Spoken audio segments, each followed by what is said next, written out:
Ketika laba-laba yang telah mati karena disemprot racun serangga, tiba-tiba keluar cacing yang panjang dari tubuhnya. Video ini mengundang banyak sekali pertanyaan. Binatang apa itu? Apakah itu cacing? Kalaupun itu cacing, bagaimana cacing sebesar dan sepanjang itu bisa berada di tubuh laba-laba tanpa membunuhnya? Kita tahu jangkrik adalah serangga darat yang suka bunyi dan melompat.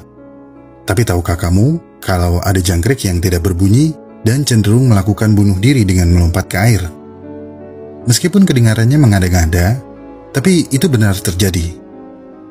Tindakan ini bukan pilihan jangkrik sendiri, karena jangkrik tidak punya masalah dengan kesehatan mental seperti manusia. Lompatnya jangkrik ke air adalah karena manipulasi dari cacing parasit yang berada di dalam tubuhnya, yang telah mengendalikan pikiran inangnya dan mengubahnya menjadi zombie, melawan kehendaknya sendiri.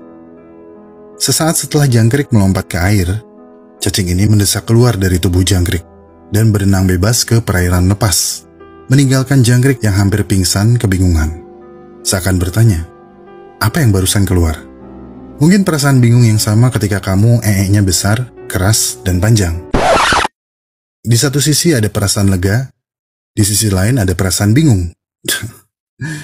Emang harus dijelasin kayak gini? Bagaimana cacing parasit ini mampu mengendalikan pikiran serangga untuk nyemplung ke air? Setelah bertahun-tahun, akhirnya kita tahu kalau ternyata jawabannya adalah dengan memainkan persepsi inang mereka terhadap polarisasi cahaya. Untuk pertama kalinya di dunia, hasil penelitian ini menunjukkan bahwa parasit dapat dengan terampil memanipulasi kemampuan ini untuk menyebabkan inangnya menunjukkan perilaku yang menguntungkan bagi parasit. Cacing rambut kuda tidak mampu hidup di dalam tubuh vertebrata. Spesies air tawar menyukai arthropoda, sementara yang hidup di laut mampu menginfeksi moluska. Jadi tidak ada yang perlu kamu khawatirkan. Dan jika kamu secara sengaja atau tidak sengaja menelan cacing rambut kuda dewasa, kemungkinan besar cacing tersebut akan keluar dari tubuh kamu melalui mulut atau hidung.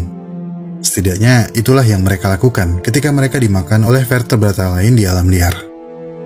Tapi, ada beberapa kasus di mana ditemukannya cacing rambut kuda di feses dan muntahan manusia, anjing, dan kucing.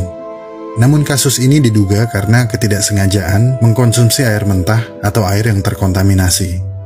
Kasus yang sangat langka juga pernah terjadi, di mana cacing rambut dewasa masuk ke dalam saluran urogenital manusia, atau ke dalam jaringan wajah manusia.